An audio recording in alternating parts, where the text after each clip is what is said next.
Θεσσαλονίκης και της Κεντρικής Βιβλιοθήκης. Θα παρακολουθήσετε, σας ενημερώνω ότι είναι η τελευταία διάλεξη του κύκλου που είχαμε αποφασίσει να σας παρουσιάσουμε. Το δεύτερο κομμάτι του κύκλου θα το έχετε από το φθινόπωρο. Θα σας ενημερώσουμε να μείνετε συντονισμένοι, να παρακολουθείτε στο Facebook την Κεντρική Δημοτική Βιβλιοθήκη, από εκεί θα ανακοινωθεί το πρόγραμμα. Τώρα έχω τη χαρά να σας παρουσιάσω τον κύριο Γιάννη Αγγέλου, ο οποίος θα μας μιλήσει και θα μας πει πώς θα παίρνουμε καλύτερες αποφάσεις. Ναι. Και από μένα μια καλησπέρα. Τον Γιάννη τον γνώρισα μαντεύω. Τον γνώρισα, τον βρίσκει κανένα στην παραλία Θεσσαλονίκη, σε ένα καρεκλάκι να διαβάζει. Μη σας ξεγελάει η εμφάνιση του και η ομορφιά του, είναι και αυτός καθηγητής και πολυμαθής. Δηλαδή, αυτά που έχει διαβάσει. Τέλος πάντων, θα μου επιτρέψεις, επειδή μας βοηθάς με την κάμερα και είσαι και πολύ καλός φίλος, ένα λεπτάκι. Ο πρίγκιπας Βάλτερ. Ευχαριστώ πολύ. Πώς να αλλάζεις τα πράγματα στη ζωή σου. Ευχαριστώ πολύ. Βλέπετε, ξεκινάμε στην ώρα μας, τελειώνουμε στην ώρα μας, μετά από αυτό θα πάμε για καφέ ποτό να το δείτε κάτι, μας θέλετε, περιμένετε. Οκ. Αρχίζουμε λοιπόν.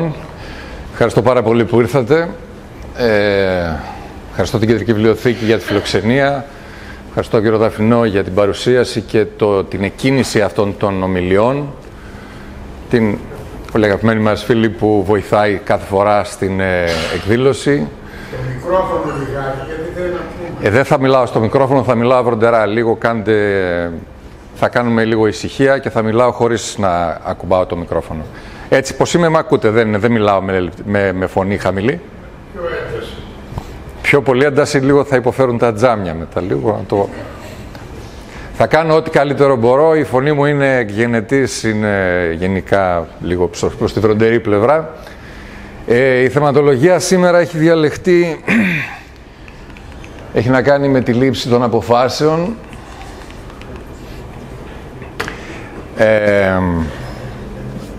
Όντας ελεύθερος επαγγελματίας εδώ και 30 κάτι χρόνια, έχει χρειαστεί να πάρω χιλιάδες αποφάσεις για τη δουλειά μου πρώτα απ' όλα, χώρια οτιδήποτε έχει να κάνει με την προσωπική ζωή και τα σχετικά, οπότε το σκεπτικό του να μπορεί κανείς να βελτιώσει τις αποφάσεις του είναι εξαιρετικά σημαντικό για όλους μας. Είναι κάτι που είναι σχεδόν νομοτελειακό και σε αντίθεση με το τι θα φανταζόταν κανείς μπορεί να εξασκηθεί πάρα πολύ, υπάρχουν μεθοδολογίες, αλλά πρώτα είναι βασικό να καταλάβει κανείς όταν συμβαίνει μια απόφαση, όταν παίρνουμε μια απόφαση, τι γίνεται στην πραγματικότητα. Υπήρξαν πολλοί οι οποίοι, αρκετά σοφότεροι από εμάς, μελετήσαν το θέμα των αποφάσεων ανά τους αιώνας. Μία από αυτούς είναι η κυρία Μέρι Όλιβερ που λέει τι σκοπεύεις να κάνεις με τη μία άγρια και πολύτιμή σου ζωή. Ο λόγος που βάζω τα ρητά κάποιων προαλλελισσάντων και μερικοί από αυτούς δεν είναι και στη ζωή πλέον είναι γιατί μελέτησαν το θέμα πολύ πριν από εμάς, πιθανότατα σε μικρότερες ηλικίες, πιθανότατα σε μεγαλύτερες ηλικίες, δεν το ξέρω αυτό, δεν μπορώ να το γνωρίζω. Αλλά όπως είπε ο Άγγελος, τείνω να διαβάζω πολύ μέχρι υπερβολικά πολύ μερικές φορές. Παρ' όλα αυτά κρίνω ότι το να μπορεί κανείς να παίρνει τη σοφία και τη γνώση ανθρώπων που υπήρξαν πριν από τον ίδιο, αντί να περιμένει να εφεύρει τον τροχό από την αρχή, γλιτώνει πάρα πολύ χρόνο, χρήμα, ενέργεια και δύναμη ζωής και τσι, όπως λέει η μητέρα μου, τη ζωή μας, και είναι καλά να τους ακούμε όλους αυτούς ή να τους διαβάζουμε μάλλον. Αυτό το σκίτσο είχε χρησιμοποιηθεί εκτενέστατα όταν είχαμε τη δεύτερη χρονιά με τον COVID, νομίζω.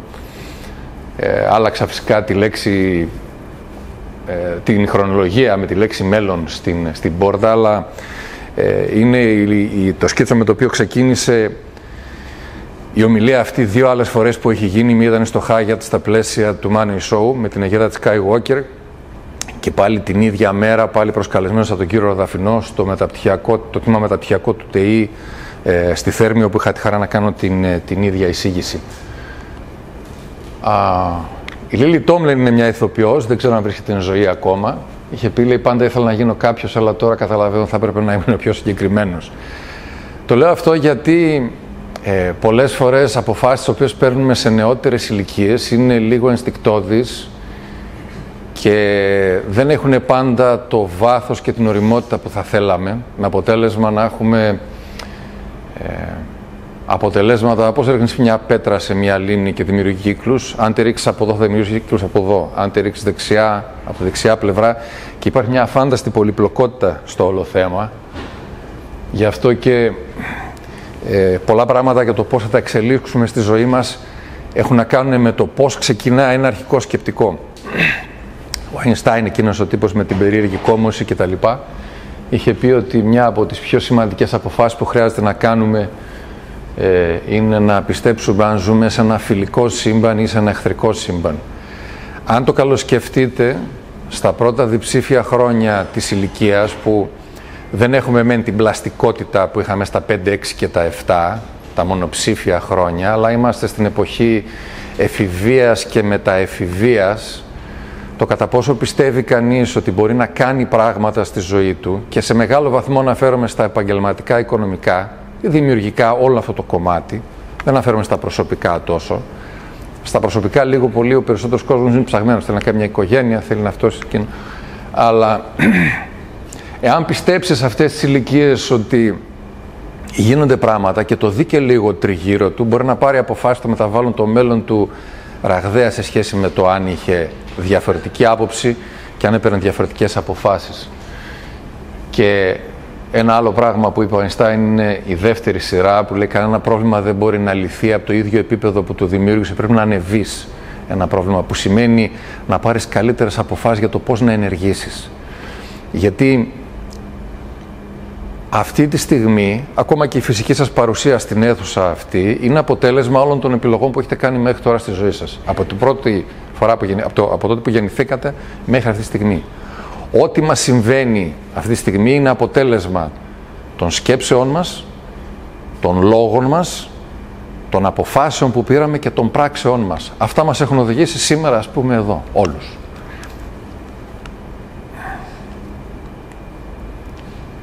Έχουμε και έναν Έλληνα στο μίξ, ο Αρχίλοχος, ο οποίος είπε επίσης ότι δεν ανεβαίνουμε στο επίπεδο των προσδοκιών μας από τη ζωή, αλλά πέφτουμε στο επίπεδο της εκπαίδευσής μας.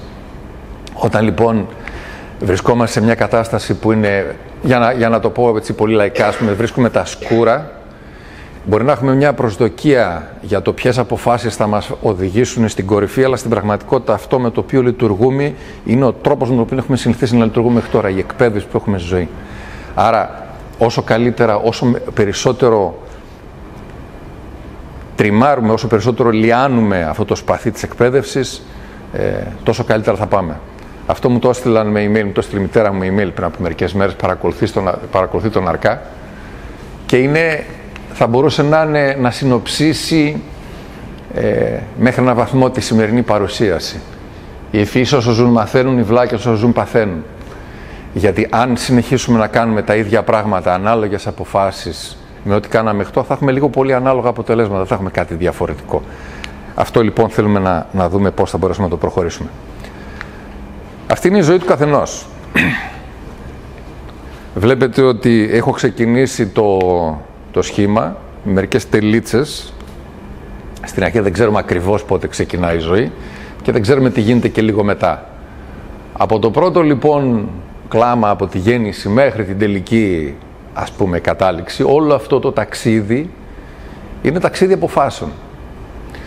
Δεν σας γνωρίζω μερικούς από εσάς, οπότε δεν μπορώ να ξέρω αυτή τη στιγμή σε ποια κατάσταση, σε ποια φάση βρίσκονται τα προσωπικά σας, τα οικονομικά σας, τα επαγγελματικά σας, τα θέματα νοήματος ζωής, τι θέλω να κάνω στη ζωή μου, πώς θέλω να εξελιχθώ κτλ. Αυτό που ξέρω είναι ότι επειδή κανείς δεν ξέρει πόσος χρόνος υπάρχει, και αυτό δεν, από εδώ και πέρα, έτσι, αυτό δεν έχει να κάνει με κάτι που θα πρέπει να μας στρεσάρει, αλλά είναι κάτι το οποίο χρειάζεται να το συνυπολογίζουμε σε όλα. Έτσι. Και αν έχει δείξει κάτι η ζωή τα τελευταία 3 χρόνια, είναι ότι αυτό που ξέραμε ήδη, ότι δεν ξέρεις τι σου ξημερώνει. Οπότε, ό,τι απόφαση παίρνεις σήμερα για το αύριο και για το παραπέρα, πάρ' την όσο το δυνατόν πιο συνειδητά. Έτσι κι αλλιώς εγγύησεις δεν υπάρχουν. Για να μπορέσουμε λοιπόν να πάρουμε καλύτερες αποφάσεις, χρειάζεται να κάνουμε καλύτερες ερωτήσεις. Και αυτό είναι κάτι το οποίο το δουλεύουν πολύ στην Αμερική τα τελευταία χρόνια σαν σκεπτικό. Λέει, απαντήσεις έχουμε στα πάντα. Αν αυτή τη στιγμή μπει κανείς στο Google και ζητήσει σχεδόν οποιαδήποτε πληροφορία, θα την πάρει. Αν χρησιμοποιήσει τεχνητή νοημοσύνη, θα πάρει επίσης απαντήσεις με ακόμα πιο εξεζητημένους και όριμους και ανθρωποφανείς τρόπους θα έρθει η απάντηση. Το θέμα είναι τι ερωτήσεις κάνεις. Λίγο πολύ, ό,τι θελήσετε αυτή τη στιγμή να ρωτήσετε για τον εαυτό σας, μπορείτε κυριολεκτικά να μπείτε στο Google ή στο ChatGPT, να βάλετε την ερώτηση και να πάρετε μία απάντηση. Το θέμα είναι τι ερωτήσεις θα βάλετε. Σε κάθε στάδιο της ζωής μας, οι απαντήσεις τις οποίες εισπράττουμε από το περιβάλλον μας, φιλτραρισμένες από την συνείδησή μας, από το αντιληπτικό μας πεδίο, έχουν να κάνουν με το τι ερωτήσεις έχουμε θέσει εξ αρχής. Και οι βασικές ερωτήσεις είναι ποιος είμαι, τι θέλω και ποιο είναι το όραμα της ζωής μου. Αυτή η ομιλία δεν έχει σχεδιαστεί σαν ενθαρρυντική ομιλία, όμως αυτά τα ερωτήματα είναι βασικά. Αν μπορεί κανείς να τα απαντήσει στον εαυτό του μέσα βαθιά, τότε θα κάνει τις κατάλληλες ερωτήσεις. Πώς, γνωρίζοντας ποιος είμαι, νιώθοντας ποιος πια είμαι. Πώς θέλω να εξελιχθώ, πώς θέλω πραγματικά εγώ να εξελιχθώ. Τι θέλω πραγματικά εγώ να κάνω, ανεξάρτητα από τις αντικειμενικές συνθήκες τριγύρω μου, γιατί το έχουμε υπερθεματίσει λίγο το θέμα των αντικειμενικών συνθήκων. Δεν είναι τόσο αντικειμενικές όσο φαίνονται. Υπάρχουν αντικειμενικά στοιχεία, αλλά υπάρχει υποκειμενική ερμηνεία. Ποιο είναι το όραμα της ζωής μου, τι θέλω να κάνω, πώς θέλω να είμαι. Πολλά από αυτά τα απαντάμε μέχρι ένα ποσοστό όταν είμαστε πιτσιρικάδες, μικροί, βάζω εφηβεία και πανεπιστημιακά, με τα πανεπιστημιακά χρόνια. Μετά όμως σταδιακά, από τη δική μου εμπειρία, ενδεχόμενα και από τη δική σας, επειδή κανείς μπαίνει μέσα στη ζωή πιο βαθιά λιγάκι, βγάζει λεφτά, κάνει οικογένεια, ψωνίζει πράγματα, αρχίζει και σκληραίνει λίγο το καλούπι. Νιώθεις ότι οι αποφάσεις που θέλεις να πάρεις δεν γίνονται, δεν υπάρχουν, δεν είναι εφικτές, δεν μπορούν να σε οδηγήσουν εκεί που θα ήθελες και αρχίζει σιγά σιγά και ξεχνάτε. Αρχίζει και ξεχνάει ο άνθρωπος. Είναι πολύ εύπλαστος μικρός, έχει μεγάλη δυναμική σε κάποιες ηλικίες και μετά αρχίζει κάπως να αγκυλώνεται. Αυτό θέλουμε να το βγάλουμε λίγο από την εξίσωση. Όχι λίγο, πολύ. Αν είναι να πάρετε μία πρόταση, μία από τη σημερινή παρουσίαση, μία και μόνη δηλαδή, είναι ότι ο καλύτερος τρόπος λήψης είναι από θέση ισχύως. Θα εξηγήσω φυσικά τι σημαίνει αυτό. Από θέση ισχύως. Εσείς πρέπει να είστε αυτοί που βρίσκονται σε θέση ισχύως. Και με παραδείγματα λέω από τους καλύτερους, αλλά αυτό θα έρθει μετά.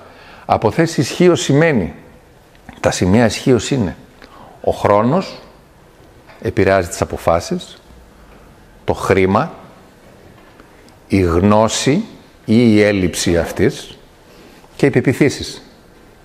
Αυτή η τετραπλέτα των καταστάσεων έχει επηρεάζει και θα συνεχίζει να επηρεάζει τις αποφάσεις που παίρνετε σε όλη σας τη ζωή μέχρι να κλείσετε τα μάτια σας.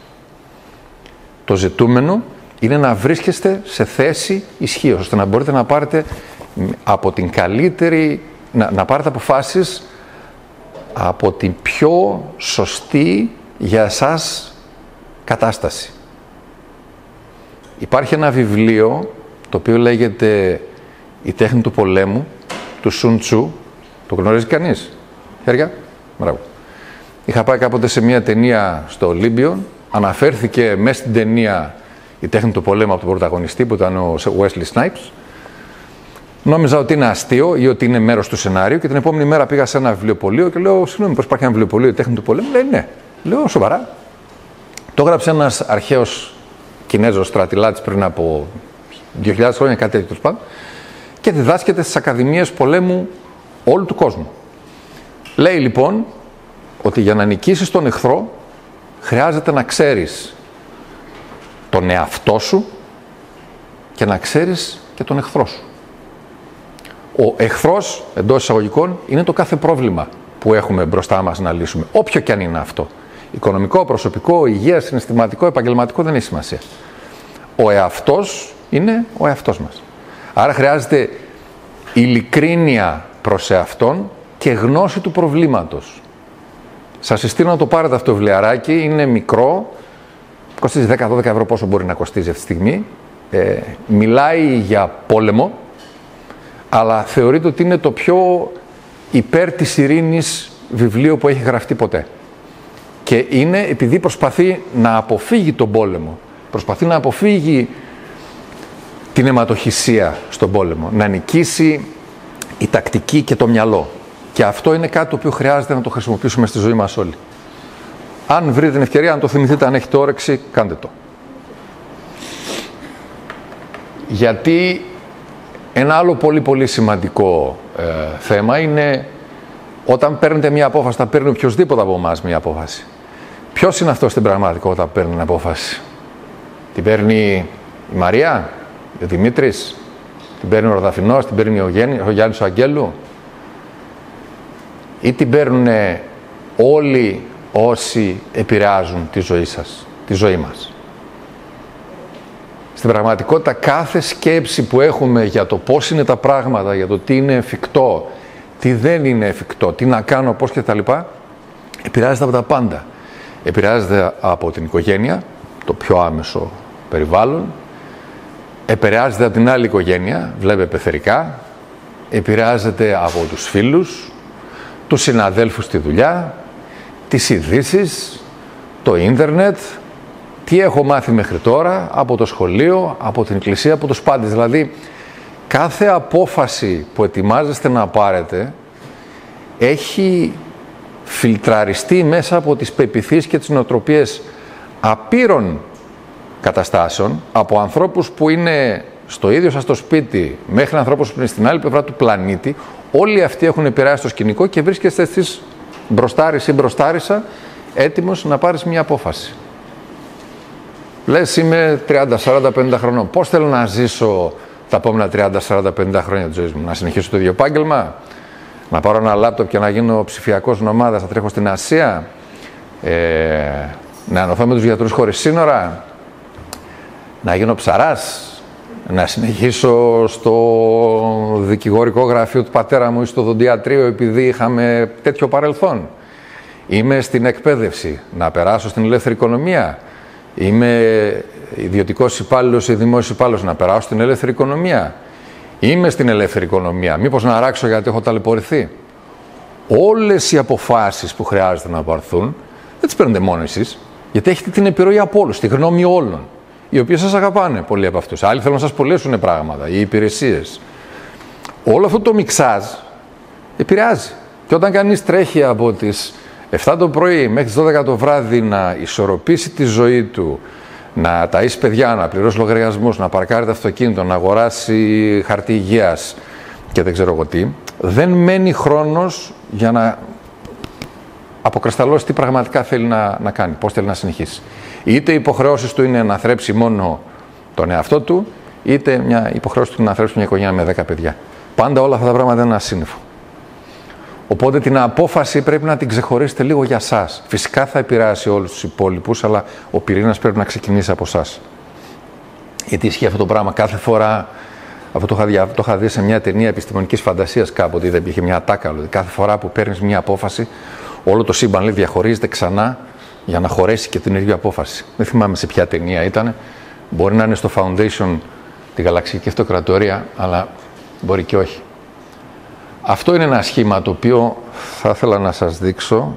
Παρέα μπήκανε σε σειρά που δεν... μισό. Ξέρετε τι είναι αυτό? Ποιος ξέρει? Κανείς? Οκ. Okay. Please. Go. Go. Go. Go. Geometron. Είναι ένα περίπλοκο παιχνίδι κινέζικο. Go. Θεωρείται το πιο περίπλοκο παιχνίδι που έχει φτιάξει το ανθρώπινο μυαλό. Το οποίο έχει ιτηθεί από την τεχνητή νοημοσύνη. Αλλά ο λόγος που το βάζω εδώ είναι για να πάμε πιο πάνω. Αυτό είναι ένα σχήμα το οποίο συνδέεται με τον Go και έχει να κάνει με την δυνατότητα, με την πολυπλοκότητα των αποφάσεων. Δηλαδή, αν είστε εδώ και πάρετε μια απόφαση η οποία μπορεί να έχει οποιοδήποτε από αυτά τα παρακλάδια, αυτά είναι παρακλάδια παίξηματος του Go στην πραγματικότητα. Απλά πήρα το σχήμα από εκεί για να σας δώσω το νόημα. Αν πάρετε αυτή την απόφαση, βρίσκεστε σε αυτό το σημείο. Από εδώ υπάρχει μια άλλη ατελείωτη διακλάδωση. Άλλη. Και ούτω καθεξής. Γι' αυτό το παιχνίδι είναι πάρα πολύ πολύπλοκο και παίζεται και με ένστικτο, όχι μόνο με κανόνες. Αυτή είναι η διαδικασία των αποφάσεων στη ζωή επίσης. Δηλαδή, παίρνεις μια απόφαση στα 17-18, αν έπαιρνες μια διαφορετική απόφαση, θα ήσουν ένας διαφορετικός 70χρονος μετά από 50 χρόνια. Τελείως όμως. Ακόμα και στο ενδιάμεσο στάδιο υπάρχει απειρία πιθανότητων. Οπότε αυτό, ο λόγος που το λέω είναι γιατί ανά πάσα στιγμή θεωρούμε πολλές φορές, λανθασμένα κατά τη γνώμη μου, ότι οι πιθανότητες που έχουμε μπροστά μας, οι δυνατότητες που έχουμε μπροστά μας είναι περιορισμένες. Οπότε οι αποφάσεις που έχουμε να πάρουμε είναι περιορισμένες, δηλαδή δεν μπορούμε να κάνουμε πολλά. Και χάνουμε όλη την ευελιξία την οποία παρέχει το ευέλικτο μυαλό. Αυτά είναι δύο σχήματα τα οποία μπορεί να τα χρειαστούμε σήμερα. Το αριστερό είναι περιστροφικός διακόπτης. Πώς ανοίγουμε στο φούρνο τη θερμοκρασία, εντάξει. Το δεξί είναι, εντάξει, η φωτογραφία είναι από κονσόλα ήχου και πάλι το νόημα είναι ότι στην αρχή του διακόπτη βρισκόμαστε στο 0, τροποντινά, και στο τέλος στο 100. Και εδώ είμαστε στο 0 και εδώ είμαστε στο full της κλίμακας. Όταν ξεκινάμε λοιπόν μια απόφαση, οποιαδήποτε απόφαση, σε οποιοδήποτε τομέα, η οποία θα φέρει αλλαγές, δεν ανάγκη κανείς να τερματίσει τον διακόπτη από το 0 μέχρι το 80, μέχρι το 100 με τη μία. Μπορεί να πάει σταδιακά. Υπάρχει ένα μεγάλο φάσμα ενδιάμεσα, πολλές φορές δεν το πολύ καταλαβαίνουμε. Λέει κανείς, θέλω να βγάλω περισσότερα λεφτά, ας πούμε. Τι αποφάσεις να πάρω για αυτό το πράγμα. Και σκέφτεται δραστικές αποφάσεις ή παρουσιάζει ο γύρω χώρος πολύ δραστικές αποφάσεις, ενώ μπορεί να πάει πιο σταδιακά. Θέματα υγείας. Δεν έχω χρόνο για γυμναστήριο, δεν έχω λεφτά για γυμναστήριο, δεν έχω το ένα, δεν έχω το άλλο. Υπάρχουν ασκήσεις που μπορούν να γίνουν κυριολεκτικά σε ένα τετραγωνικό μέτρο, που χαλαρώνει, ας πούμε, τους μυς εδώ πέρα πίσω. Υπάρχουν ασκήσεις που μπορούν να γίνουν ακόμα και σε διάδρομο αεροπλάνου, που είναι το πιο στενό μέρος που μπορώ να φανταστώ. Αρκεί να αποφασίσει κανείς να μπει στην καινούργια διαδικασία.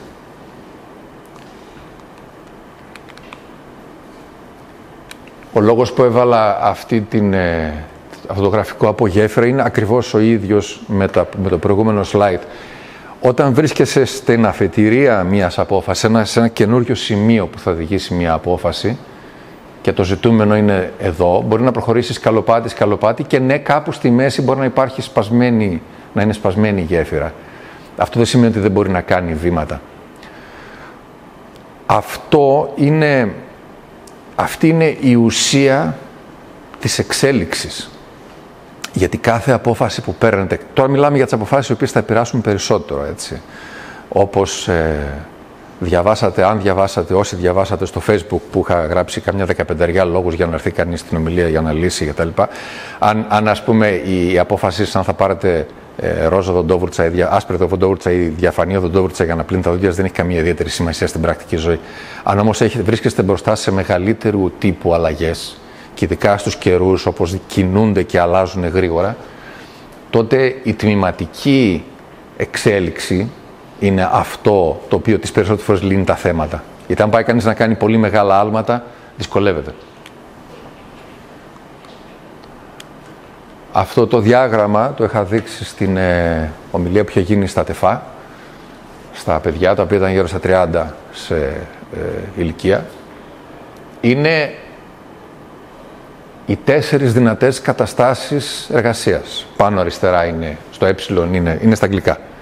Είναι η υπαλληλική μορφή. Εδώ είναι ο ελεύθερος επαγγελματίας, πολύ χοντρά.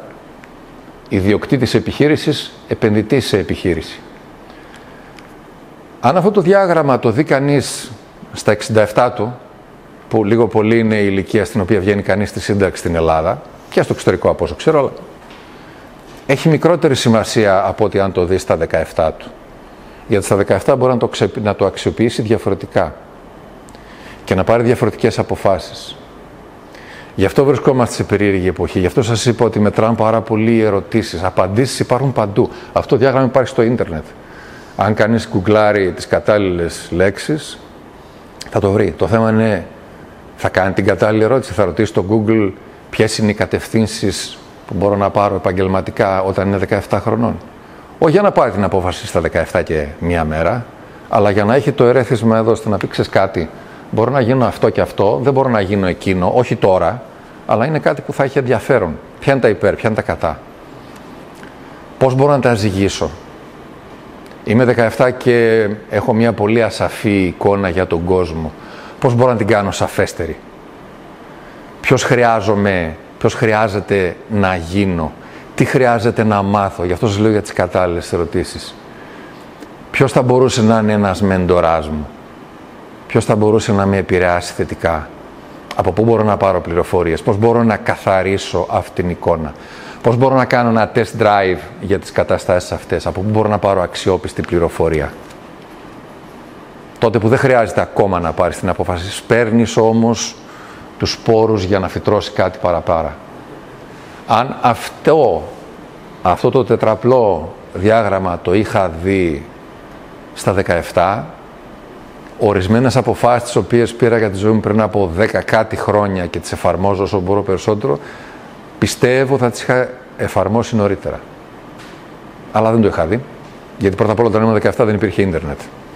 Οπότε αυτό είναι μια άλλη συζήτηση. Εξέλιξη λοιπόν, γιατί τις αποφάσεις παίρνετε όλες για να εξελιχθείτε. Είτε είναι κάτι που θέλετε να αγοράσετε, είτε κάτι που θέλετε να μάθετε, είτε μια μετάβαση ζωής, προσωπική, συναισθηματική, οικονομική, επαγγελματική, όλα έχουν το νόημα ότι θέλω να φτιάξω ένα αύριο το οποίο είναι καλύτερα από το σήμερα και καλύτερο και από το χθες. Το οποίο χθες με έφτασε μέχρι εδώ, αλλά αυτό που με έφτασε μέχρι εδώ δεν μπορεί να με φτάσει εκεί που θέλω. Άρα, τι κάνουμε εδώ και πέρα, ανεβαίνουμε κατηγορία. Αυτό που λέγει ο Αϊνστάιν. Κανένα πρόβλημα δεν λύνεται στο ίδιο επίπεδο δυνατότητας που το δημιούργησε. Πρέπει να ανεβείς προς τα πάνω. Αν θες να έχεις καλύτερες επιδόσεις σε οτιδήποτε. Γι' αυτό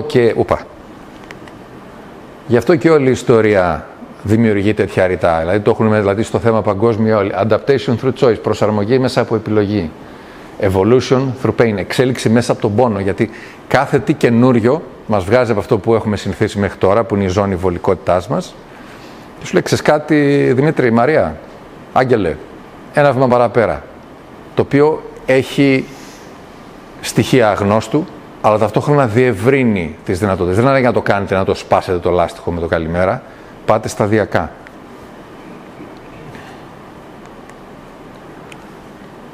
Ένα προσωπικό βίωμα, όταν ήμουν στα πρώτα χρόνια της φωτογραφίας, κυκλοφορούσα μια φωτογραφική τσάντα επώνυμη εταιρείας. Κάποια στιγμή κάτι χάλασε, πήγα στη Βαλαωρή του κάπου παραπέρα να πάρω λίγο ημάντα για να φτιάξω, να κάνω μια πατεντούλα. Μπαίνω μέσα, ήταν μια κυρία που πρέπει να ήταν μεσήλικη τότε. Καλώς το παλικάρι, τι θέλεις? Λέω ένα κομμάτι μάντα, θέλω να φτιάξω μια τσάντα. Λέω ότι η φωτογραφική μου την τσάντα έχει σπάσει το τούτο. Α, καλά. Πόσο μήκος θέλεις? Λέω κάμισο μέτρο. Με κοιτάει, χαμογελάει, μου λέει, αγόρι μου λέει, δεν έχουμε. Εμείς κάνουμε χοντρική, λέει, κοίτα τριγύρω σου, ξέρω εγώ, είχε ρολά πραγματικά 50 μέτρα, 20 μέτρα, 100 μέτρα. Λέει, δεν κάνουμε λιάνικη. Λέω, συγγνώμη, πάω να φύγω, μου λέει, κάτσε, λέω, θα βρω κάτι να σε βολέψω.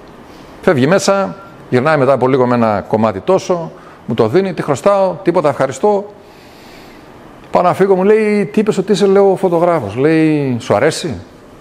Λέω, μου αρέσει πολύ.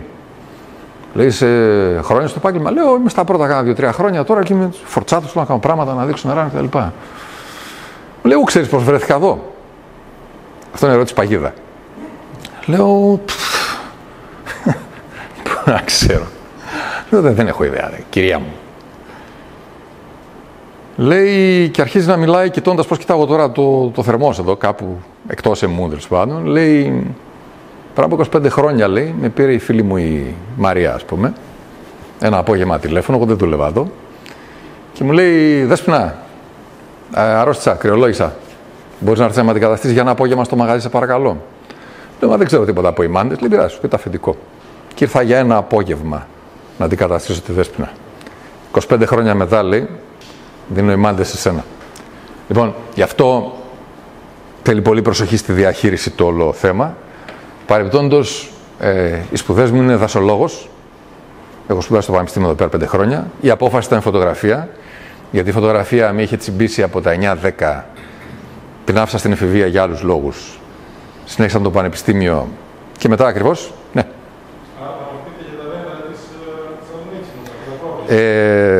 Αυτή τη στιγμή δεν μπορώ να ξεχωρίσω ούτε ένα πεύκο από μια καρπουζιά. Οι γνώσεις μου στην δασολογία είναι παροχημένες επίοικος. Χρόνος. Ο χρόνος είναι το βασικό θέμα στις αποφάσεις που παίρνετε, θα παίρνετε και θα πάρετε. Τι σημαίνει αυτό? Σημαίνει το εξής.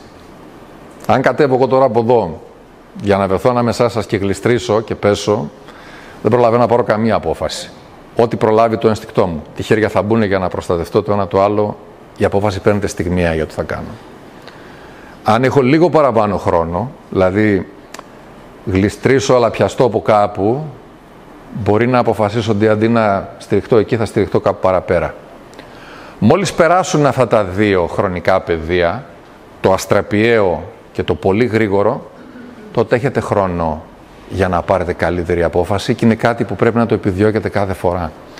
Γιατί υπάρχουν βραχυπρόθεσμες αποφάσεις, μεσοπρόθεσμες, μακροπρόθεσμες και το over που λέω έχει να κάνει με ό,τι αποφασίσετε να κάνετε στη ζωή σας, σε οποιαδήποτε περιοχή της ζωής σας, το οποίο θα υπερβεί τη ζωή σας. Μπορεί να χτίζετε κάτι, να είστε μέρος από κάτι, μια κίνηση, ένα πολιτιστικό συμβάν, ένα θεσμό, ένα κάτι, το οποίο θα υπερβεί τα χρόνια της ζωής σας. Το ξεκινήσατε στα 40 και τα 100 να φτάσετε, αυτό θα είναι κάτι που θα κληρονομηθεί στην πόλη σας, στη χώρα σας. Είναι πιο πέρα από εσάς. Είναι το αγαθό έργο, δράση, πώς θα το πω, που κάνουν οι Ιεραπόστολοι, ας πούμε. Πηγαίνουν, εκπολιτίζουν μια χώρα και ξέρουν ότι θα συνεχίσει μετά από τη δική τους ζωή όλη η ιστορία. Πήραν την απόφαση όμως να πάνε εκεί, στο οποιοδήποτε μέρος του κόσμου, να προσφέρουν τη ζωή τους και τον εαυτό τους. Οπότε όλα αυτά τα χρονικά διαστήματα, πλην του πρώτου που είναι το απολύτως στιγμίο και του δεύτερου που είναι, αν υποθέσουμε ότι έπιανε η αίθουσα φωτιά, θα βγαίναμε την πόρτα καθόλου να σκεφτούμε πάρα πολλά πράγματα. Από εκεί και πέρα κάθε φορά έχετε περισσότερο χρόνο από όσο μπορείτε να φανταστείτε για να πάρετε την οποιαδήποτε απόφαση και καλά θα κάνετε να το κάνετε. Ο παράγοντας χρόνος δεν μπορεί να υποεκτιμηθεί. Είναι πάντα πάρα πολύ σημαντικός. Τι λένε πολλοί στις διαφημίσεις, marketeer? Αυτή η υπέροχη συσκευή μέχρι την Τετάρτη στις 12 η ώρα το μεσημέρι, 99 και 99. Μετά εξατμούνται τα αποθέματα, sorry. Και είναι Δευτέρα μεσημέρι. Πιέζεσαι για να αγοράζεις, πιέζεσαι για να κάνεις αυτό, πιέζεσαι για να κάνεις εκείνο. Δώστε χρόνο. Η αρχή του Παρέτο είναι λίγο πολύπλοκη, βασικά είναι απλή και πολύπλοκη ταυτόχρονα. Έχει να κάνει με το να συνειδητοποιήσει ο καθένας μας πόσο σημαντικές είναι μερικές αποφάσεις που παίρνουμε. Όχι όλες, μερικές. Αν θέλετε να το γκουγκλάρετε, είναι κάτι που αξίζει να το σημειώσετε για να μην πλατιάσω εγώ πολύ τώρα εδώ. Αλλά το ρεζουμέ της ιστορίας είναι ότι έζησε ένας πολύ ωραίος τύπος πριν από κάνα χρόνο, κάναν αιώνα στην Ιταλία, ο Παρέτο, ο οποίος μετά από διάφορες μελέτες κλπ. Ανακάλυψε ότι το 20% αυτών που λέμε, σκεφτόμαστε και κάνουμε, δίνει το 80% των αποτελεσμάτων. Δηλαδή, όπως βλέπετε τις στήλες, το 20% το κάτω, το κόκκινο, το κοκκινοπό, αυτών που κάνουμε, δίνει το 80% των αποτελεσμάτων. Για να δώσω ένα παράδειγμα πρακτικό, λέμε ας πούμε ότι στη Θεσσαλονίκη π.χ. το 20% των πιο πολυσύγχρονων των δρόμων έχουν το 80% της κυκλοφορίας που περνάει. Σε μια εταιρεία το 20% των καλύτερων πελατών φέρουν το 80% του τζίρου. Το 20% των ανθρώπων που σας αγαπάνε περισσότερο σας δίνουν το 80% της αγάπης και της στοργής και του προδέρμου που χρειάζεστε κτλ. Και βέβαια το 20% των πιο σπαστικών ανθρώπων σας φέρνουν το 80% των πονοκεφάλων. Έτσι. Καταλαβαίνετε. Λοιπόν, αυτό μελέτησε ο Παρέτο. Οπότε σου λέει ότι από τη στιγμή που το 20 φέρνει το 80, το 80 φέρνει το 20, άρα μην ασχολείσαι με τη μεγάλη πλειοψηφία των καταστάσεων, γιατί το αποτέλεσμα είναι πολύ μικρό και δημιουργείται αυτό το χιαστή σχήμα. Τι σημαίνει αυτό στην πράξη? Στην πράξη σημαίνει ότι Για τη ζωή λίγες αποφάσεις μετράνε πραγματικά, λίγες, αλλά αυτές που μετράνε πολύ. Δηλαδή, μπορεί να μην έχει σημασία το χρώμα της οδοντόβουρτσας, αλλά έχει σημασία σε ποιο επάγγελμα θα πας, ποιον ή ποια θα παντρευτείς. Φαντάζομαι το ξέρετε αρκετοί εδώ πέρα μέσα, αυτό. Έτσι. Πού θα ζήσεις, γιατί όταν... Πώς είστε παντρεμένοι εδώ? Χεράκια? Όχι πάρα πολύ. Μπράβο. Καλά, λέω εγώ τώρα. Όταν παντρεύεσαι έναν άνθρωπο, όταν κάνεις σχέση με έναν άνθρωπο, δεν παντρεύεσαι μόνο αυτόν. Έχεις όλο το σόι, όλες τις πεποιθήσεις. Τα λέω καλά? Έτσι. Από πού ξεκίνησε, τι κουβαλάει ακόμα στο μυαλό της η προ-γιαγιά του, που του είπε αγόρι μου να αυτό ή κορίτσι μου να εκείνο. Έτσι. Έχεις τα πεθερικά, έχεις το δικούς της φίλους, το δικό κύκλωμα, όλο τον τρόπο σκέψης, όλο το modus operandi, τέλος πάντων, όλο το σύμπαν της. Οπότε όταν πάτε στο κρεβάτι, δεν είναι ακριβώς οι δυο σας, είναι σαν συμμάζοξη στην πλατεία Αριστοτέλους, υπό κάποια έννοια. Όταν ασχοληθείς με ένα επάγγελμα, είτε είσαι δικηγόρος, είτε είσαι φωτογράφος, είτε είσαι εκπαιδευτικός, είτε φούρναρης, οτιδήποτε, παντρεύεσαι όλο το πελατολόγιο. Είτε είναι προσωπικό σου, είτε είναι δημόσιο, είτε είναι ιδιωτικό. Παντρεύεσαι όλες τις ιδιοτροπίες. Το νοητικό τους επίπεδο. Έτσι. Αν είσαι φορτηγατζής, έχεις άλλο πελατολόγιο. Αν είσαι ακαδημαϊκός όπως είναι ο κ. Ροδαφινός, έχει ένα πολύ σοφιστικέ πελατολόγιο. Γιατί αυτό δεν είναι το βιβλίο που παίρνει ένα ταλικατζής όταν διασχίζει τη χώρα με την ταλίκα για να διαβάσει. Έχει αφίσες στην ταλίκα του. Λοιπόν, παντρεύεσαι το οικονομικό τους επίπεδο. Όταν είσαι ελεύθερος επαγγελματίας, ανάλογα με το τι πουλάς. Πού το πουλάς? Το που ζεις. Διαφορετικά ερεθίσματα έχεις όταν είσαι... όταν έχεις ένα παντοπολείο στην Άνω Μιλιά, διαφορετικά όταν έχεις το ίδιο παντοπολείο στην πλατεία Αριστοτέλους, στη Θεσσαλονίκη, διαφορετικά στην Αθήνα, διαφορετικά στη Νέα Υόρκη, διαφορετικά στο Τόκιο. Αν πάνε να ζήσεις σε ένα νησί, έχεις τις χαρές του καλοκαιριού, και το χειμώνα κοιτάς τα κύματα να σκάνε στα βράχια χαρούμενα.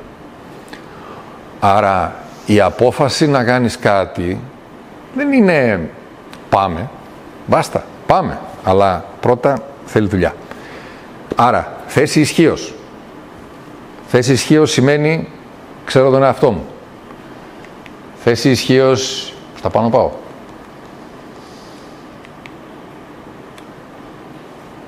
Σημαίνει ξέρω τις τρέχουσες δυνατότητές μου. Τις τρέχουσες. Μπορούν να αναπτυχθούν.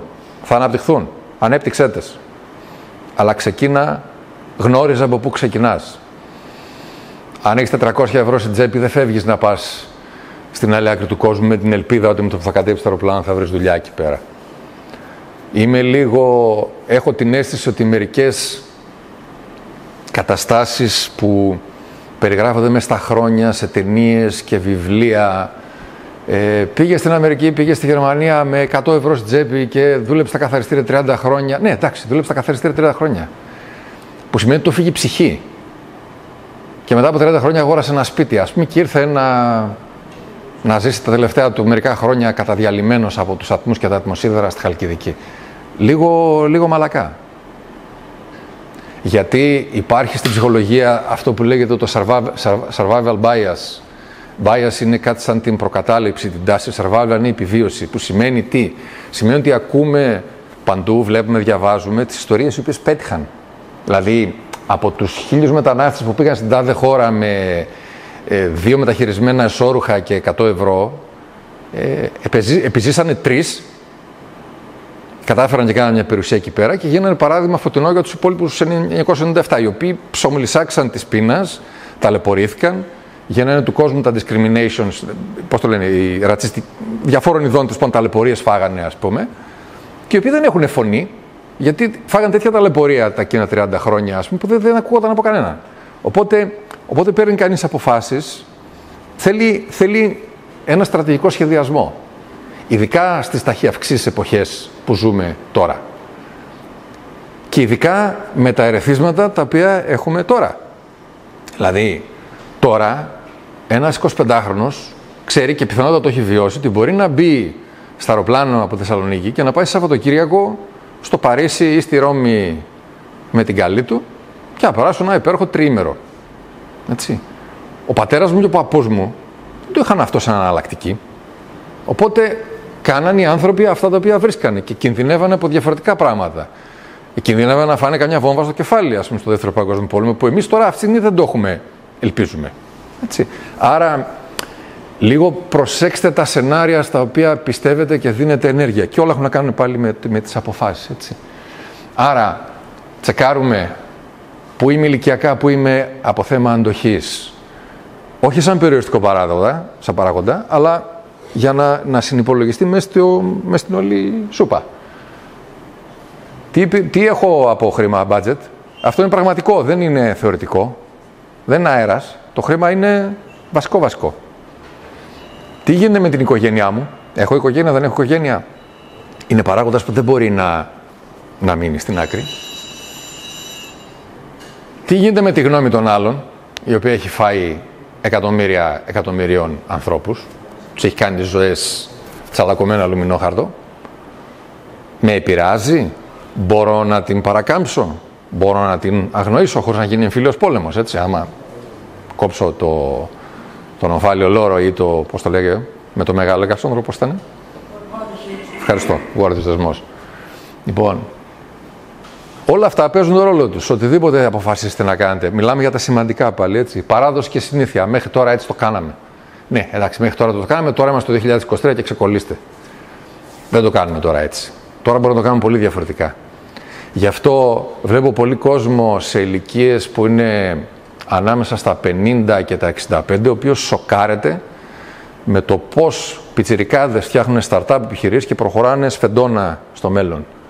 Τους φαίνεται πάρα πολύ περίεργο. Γιατί, και είναι λογικό, γιατί ο τρόπος με τον οποίο το κάνανε, με τον οποίο διήγαν την καριέρα τους μέχρι τώρα, ήταν γραμμικός. Έβαιναν σε μια εταιρεία, 35 χρόνια, χρυσό ρολόι, εφάπαξ, όλα αυτά. Τα οποία ήταν αυτά τα οποία ισχύαν. Τώρα ισχύουν άλλα. Ισχύουν και άλλα. Δεν ισχύουν μόνο αυτά. Άρα, αν είσαι τώρα 50 χρονών, μπορεί να πάρεις διαφορετικές αποφάσεις από ότι αν ήσουν πριν από 50 χρόνια, 50 χρονών. Και όταν είσαι μικρότερος ακόμα τώρα, σε ηλικίες αρχικές διψήφιες, μπορεί να πάρεις τελείως διαφορετικές αποφάσεις από ό,τι θα έπαιρνε ο πατέρας ή ο παππούς. Και είναι πολύ φυσικό. Οπότε όσοι έχετε παιδιά ή φίλους ή στα συγγενικά σας, στους συγγενικούς κύκλους, έχετε τέτοια άτομα, ας πούμε, προσέξτε, οι συμβουλές σας μπορεί να έρχονται από θέση αγάπης, αλλά μπορεί να προέρχονται από χρόνους που βλέπαμε, ας πούμε, ταινίες της Φίνος Films τα Σάββατα το βράδυ. Προσέξτε το αυτό. Όταν μεταδίδετε στον άλλον το πρέπει, πιστεύω ότι πρέπει να κάνεις αυτό, προσέξτε από ποια θέση το λέτε. Το λέτε με βάση τα σύγχρονα δεδομένα, το λέτε με βάση που σκέφτεστε εσείς. Όλο το φάσμα παίζει. Όποιος ασχολείται έστω και λίγο με την ψυχολογία συναντάει όρους σαν αυτόν, ότι η προτεραιότητα του μυαλού είναι η επιβίωση, δεν είναι η ανάπτυξη. Λέμε θέλουμε να αναπτυχθούμε, να κάνουμε, να δείξουμε, να ράνουμε, αλλά η προτεραιότητα του μυαλού είναι η επιβίωση. Το μυαλό προσπαθεί να μας κρατήσει ζωντανούς. Γι' αυτό μένει κανείς σε δουλειές που δεν γουστάρει, τρώει στο κεφάλι αφεντικά που δεν γουστάρει, για λεφτά τα οποία δεν φτάνουν. Έχει συζύγους ανεξαρτήτως φίλου που έχει ξεθυμάνει το αναψυκτικό. Ζει σε περιοχές που δεν θέλει, σε συνθήκες που δεν θέλει. Θα μπορούσα να συνεχίσω για πολύ άλλα, θα τρέχαμε όλοι στον μπαρ μετά. Δείτε το αυτό το πράγμα. Και θυμηθείτε τους περιστροφικούς διακόπτες, τον περιστροφικό διακόπτη και τον άλλον. Μπορεί κανείς να τα αλλάξει, να αρχίσει να παίρνει αποφάσεις για καινούργια πράγματα σιγά-σιγά, σταδιακά. Απλά κάποια στιγμή θα πρέπει να το σμπρώξει λίγο παραπάνω το παιχνίδι. Αυτό το lizard brain θεωρείται ότι είναι το μυαλό της άβρας, είναι ένα μέρος του εγκεφάλου το οποίο έχει σκοπό καθαρά και μόνο την επιβίωση. Γι' αυτό μένουμε σε πράγματα που πολλές φορές δεν μας κάνουν, δεν μας εξητάρουν, αλλά αυτό γιατί το έβαλα. Εδώ. Όποιος το βρει κερδίζει μπυρίτσα μετά στο... Κάθε καλό έχει και την καλή μεριά του. Ναι, εντάξει, αυτό είναι γενικό. Καλή προσπάθεια, ευχαριστούμε. Ding. Τι σχέση έχει με την ομιλία? Έχει σχέση με την ομιλία, προφανώς. Ναι. Ότι σε κάθε απόφαση, είτε καλή είτε κακή, θα υπάρχει κάτι καλό και από μέσα. Και η μπύρα ανήκει στην κυρία, το όνομά σας. Σε κάθε απόφαση, όσο και αν φαίνεται ότι ναι, πάμε κατά αυτήν την κατεύθυνση, υπάρχει ένας σπόρος του αντίθετου μέσα. Όπως στη μαύρη περιοχή υπάρχει ένα άσπρο μέρος και στην άσπρη ένα μαύρο μέρος. Δηλαδή, πολλές φορές μια ερώτηση η οποία τίθεται σε οτιδήποτε έχει να κάνει με τις αποφάσεις είναι «οκ, να πάρω απόφαση με το συναίσθημα ή με τη λογική? Ναι ή όχι?» Δεν άκουσα. Λοιπόν, πώς παίρνετε τις αποφάσεις, με συναίσθημα ή με λογική? Με το συναίσθημα. Οκ. Άλλος? Πότε έτσι, πότε αλλιώς. Το θέμα είναι ότι ανεξάρτητα με το αν το συναίσθημα είναι το άσπρο ή το μαύρο και η λογική του αντίθετο, το σκεπτικό είναι ότι σε κάθε περιοχή μέσα στο συναίσθημα υπάρχει μια σταγόνα λογικής και στην περιοχή της λογικής υπάρχει μια σταγόνα συναισθήματος. Εγώ προσπαθώ να παίρνω πολλές αποφάσεις, έχω πάρει πολλές αποφάσεις με συναισθηματική λογική και μετά τις υποστηρίζω με συναίσθημα κατά βάση και μετά τις υποστηρίζω με τη λογική. Το αντίθετο έχω βρει ότι δεν δουλεύει πολύ για μένα. Δηλαδή, αν πάρω μια πολύ λογική απόφαση και την υποστηρίξω συναισθηματικά, τι να αποτύχει. Αλλά συναισθηματικά λέω ότι θέλω να κάνω αυτό, ας δω τώρα πώς μπορεί να σταθεί και να πατήσει στον πραγματικό κόσμο. Αυτή είναι η λογική, αυτό είναι το σχήμα. Η Ανατολή είχε πάντα πολύ προχωρημένη αντίληψη για αυτά τα πράγματα και για το λόγο αυτό μας περικροδοτεί με, ας πούμε, το σχήμα είναι απλούστατο, αλλά θα μπορούσε κανείς να το περιγράφει, να περιγράφει βιβλία ολόκληρα για το πώς μπορεί να εφαρμοστεί στην πραγματική ζωή. Ο Ροδαφυλός μόλις σηκώθηκε για να κάνει άσκηση ξεπιάσματος. Θες να τους πεις μια στιγμή, να το κάνεις?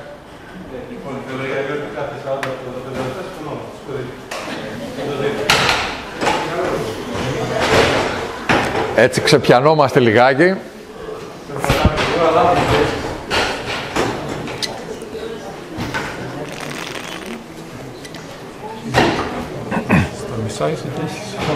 Ναι, εντάξει, θα το πω πιο αλλιώς.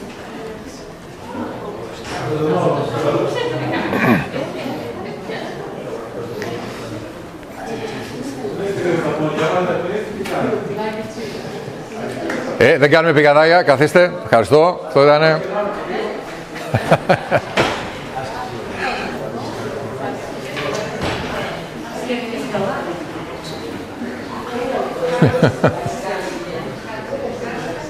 Καθίστε, κορίτσια.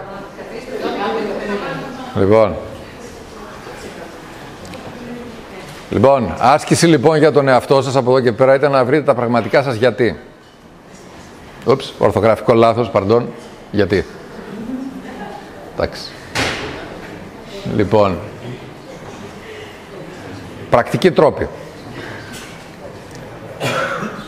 Οι πρακτικοί τρόποι λένε ότι χρειάζεται να κάνει κανείς μία εντός εισαγωγικών συστηματική προσέγγιση του προβλήματος. Αυτά που θα σας πω είναι πολύ πολύ απλά. Αυτό που κάνω, ξεκινώντας από τα πιο απλά, είναι να γράφω με στυλό σε χαρτί, όχι σε πληκτρολόγιο. Με στυλό σε χαρτί, αυτά τα post-it, τα κίτρινα, κόκκινα, πράσινα, ροζ. Εκδοχές του προβλήματος, όχι εκτεταμένες, μία πρόταση, δύο προτάσεις και να τα κολλάω σε διάφορα μέρη του σπιτιού και κυρίως του δωματίου μου που είναι το μέρος στο οποίο βρίσκομαι περισσότερο. Οπότε κατά καιρούς έχει από 2-3 τέτοια μέχρι ένα σύννεφο ολόκληρο. Τα οποία μένουν εκεί. Έχω και φελιζόλ στα οποία τα καρφιτσώνω κτλ. Μένουν εκεί. Και με το που μένουν εκεί και περνάω κάθε μέρα και τα βλέπω, σταδιακά, κυριολεκτικά, σαν να βρισκόμαι στο χώρο, μερικά τα νιώθω σαν να έρχονται πιο κοντά σε μένα και μετά μερικά άλλα αρχίζουν να φτύνουν σε σημασία πίσω. Όταν ξεκινάω να έχω ένα πρόβλημα το οποίο ξέρω ότι χρειάζεται μια διαδικασία για να λυθεί λίγο, το παίρνω, αναλύω μερικές εκδοχές, τις γράφω σε χαρτάκια και τις αφήνω, αυτό που σας έλεγα προηγουμένως, αφήνω το χρόνο να μου πει τι είναι το καλύτερο. Η θέση ισχύως στο θέμα του χρόνου δεν μπορεί να υπερεκτιμηθεί. Όποιος σας πιέζει να πάρετε απόφαση, χρειάζεται να μπει στην άκρη λίγο. Είναι πάρα πολύ σημαντικό αυτό το πράγμα, γιατί δημιουργείται μια ψυχολογία ότι πρέπει να λυθεί το πρόβλημα τώρα. Γιατί καίγεται κανείς, πήρε κάποια φωτιά, πλημμύρισε το υπόγειο, τι έγινε?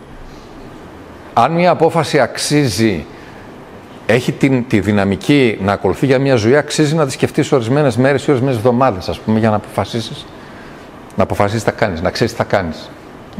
Βοηθάς το υποσυνείδητο να δουλέψει με αυτόν τον τρόπο. Δεν δουλεύει μόνο το μυαλό, δουλεύει όλη η συνείδηση, όλο το υποσυνείδητο που έχουμε εκεί στη διάθεσή μας. Παίζουμε με το χρόνο. Ο χρόνος είναι ισχύς. Αρχίζει και λες, την πήρα την απόφαση. Πού θα οδηγήσει? Κατ' εκτίμηση. Φυσικά κανένας δεν μπορεί να ξέρει ακριβώς. Έτσι. Τι θα γίνει αν την πάρω, τι θα γίνει αν δεν την πάρω.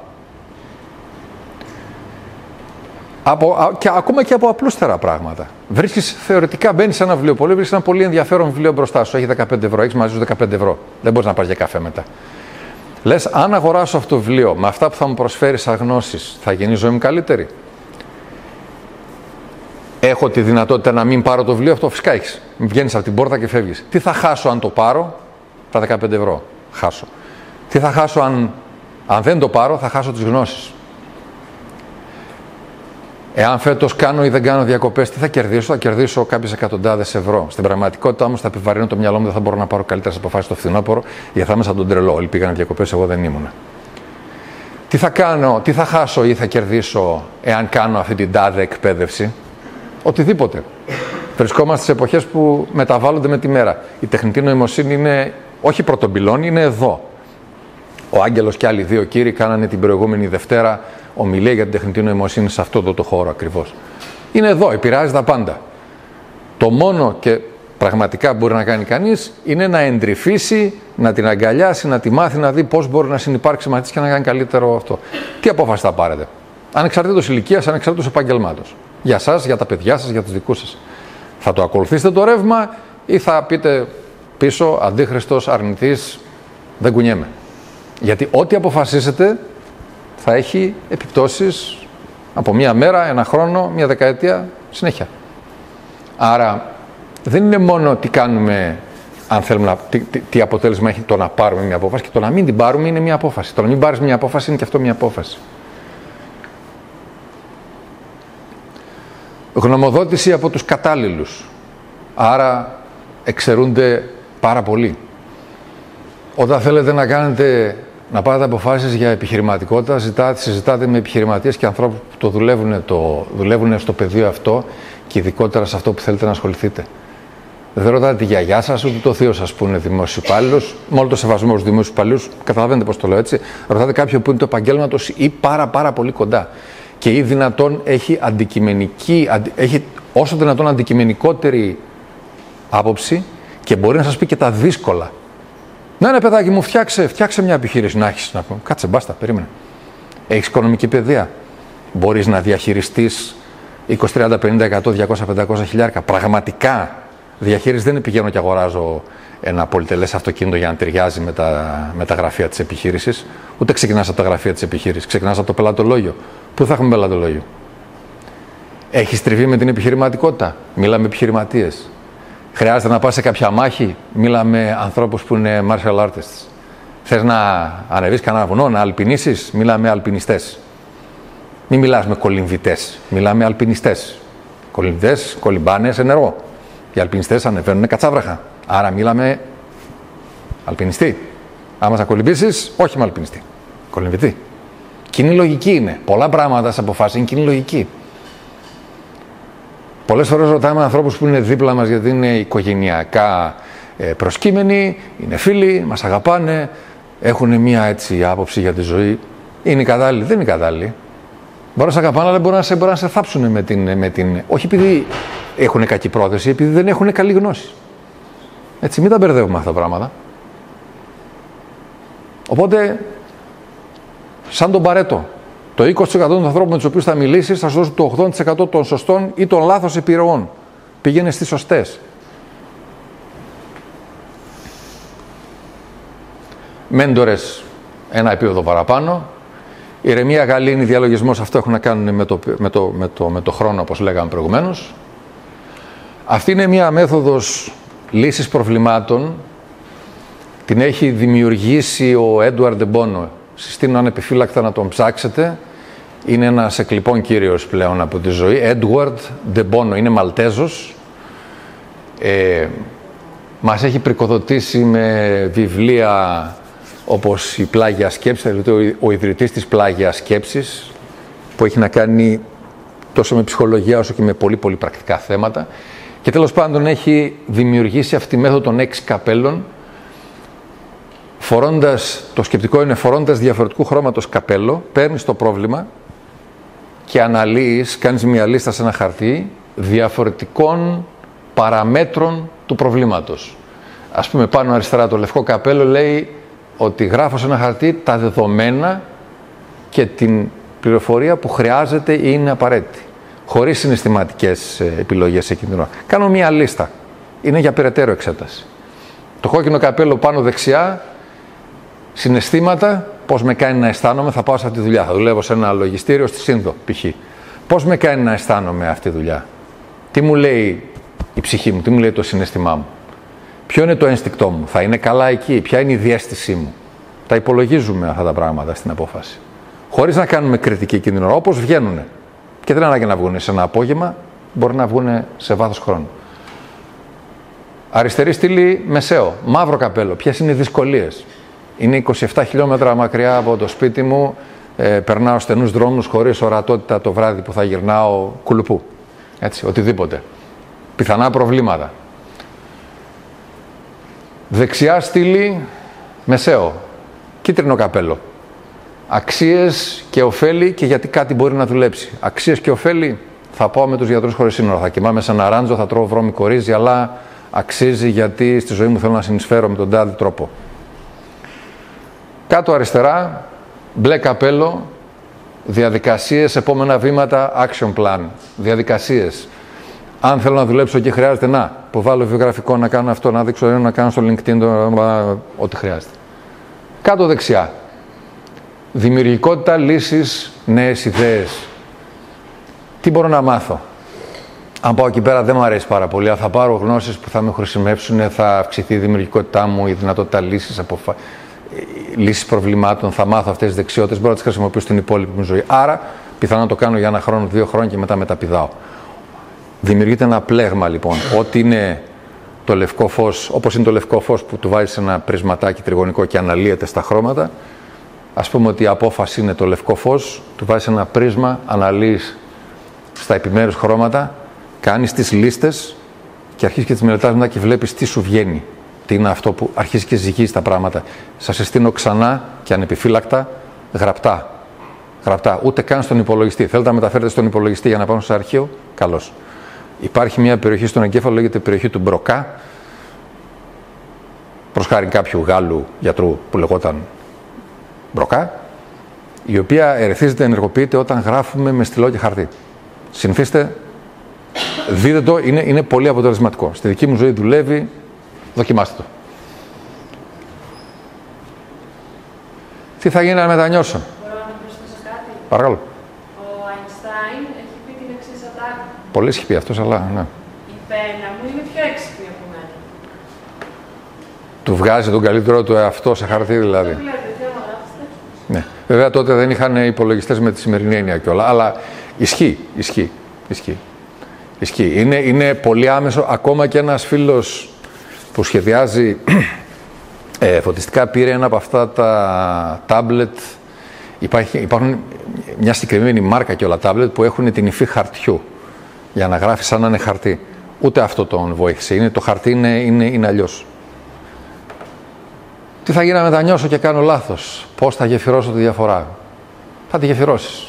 Όπως γεφυρώνονται όλες οι διαφορές. Σταδιακά. Αυτό όμως δεν χρειάζεται να είναι αποτρεπτικός παράγοντας στην αρχή.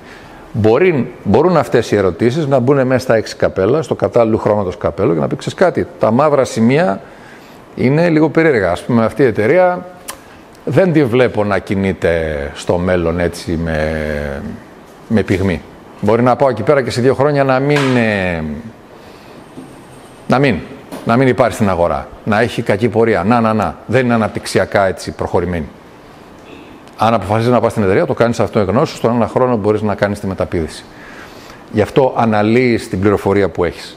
Πού θα τη βρεις την πληροφορία? Την ψάχνεις την πληροφορία. Γι' αυτό βοηθάει να έχει όραμα ζωής κανείς. Στην Ελλάδα έχουμε και στην παγκοσμιότητα ισχύει αυτό, μην ταλαιπωρούμε μόνο την Ελλάδα. Εδώ το έχουμε λίγο παραπάνω μερικές φορές. Έχουμε θέματα ενοχών για την πολλή ανάπτυξη, σε ό,τι και να είναι, είτε επαγγελματικό, είτε οικονομικό, είτε οτιδήποτε. Και έχουμε και τόσο, όσο δεν φτάνει η Αλεπού, τα κάνει κρεμαστάρια. Και υπάρχει ένας Ελληνοαμερικανός που λέει όσα δεν φτάνει η Αλεπού, πηδάει και τα φτάνει. Και καλά κάνει. Πολλές αποφάσεις που θα πάρετε δεν έχουν να κάνουν με το από ποιο φούρνο να αγοράζω ψωμί από εδώ και πέρα. Μπορεί να έχουν να κάνουν με πράγματα που θα σας ζορίσουν, θα σας πάνε στο επόμενο επίπεδο. Όπου και να είναι αυτό, ό,τι και να είναι αυτό. Οπότε βρείτε τρόπους. Δεν μπορεί η Αλεπού να φτάσει ό,τι χρειάζεται να φτάσει. Φέρνει σκάλα, αναρριχάται με σκοινιά, παίρνει τον ασανσέρ, νοικιάζει ντρόν, κάνει ένα κοντό. Βρείτε τρόπους, υπάρχουν τρόποι. Οι επιλογές δεν είναι ποτέ όσο λίγες νομίζουμε στην αρχή. Αυτό είναι περιοριστική πεποίθηση και μας βάζει σε θέση μη ισχύος. Εμείς θέλουμε θέση ισχύος. Και μία από τις τετραπλές, μία από τις 4 αυτές είναι η γνώση στη θέση ισχύος. Πώς την αυξάνουμε τη γνώση? Ψάχνοντας. Ψάχνει η Αλεπού στο Google. Ψάχνει η Αλεπού στο ChatGPT. Ψάχνει και βρίσκει. Υπάρχουν τα πάντα. Αυτό το πορτοκαλιές και σκάλες που καταρχάς είναι αναγνώσιμα τα γράμματα εύκολα. Ναι, εντάξει. Το πορτοκαλιές και σκάλες, δεν θυμάμαι ποιος το έχει πει. Νομίζω ο Πίτερ Διαμάντης, πάλι αυτός ο ίδιος Ελληνοαμερικανός, λέει πολλές φορές περνάς κάτω από μια πορτοκαλιά κάπου και δεν έχει πορτοκάλια. Γιατί έχουν περάσει όλοι οι προηγούμενοι και πήραν από ένα πορτοκάλι και δεν έχει. Και λες δεν υπάρχουν πια πορτοκαλιές που κάνουν πορτοκάλια. Υπάρχουν. Τα πορτοκάλια είναι την πάνω πλευρά της πορτοκαλιάς.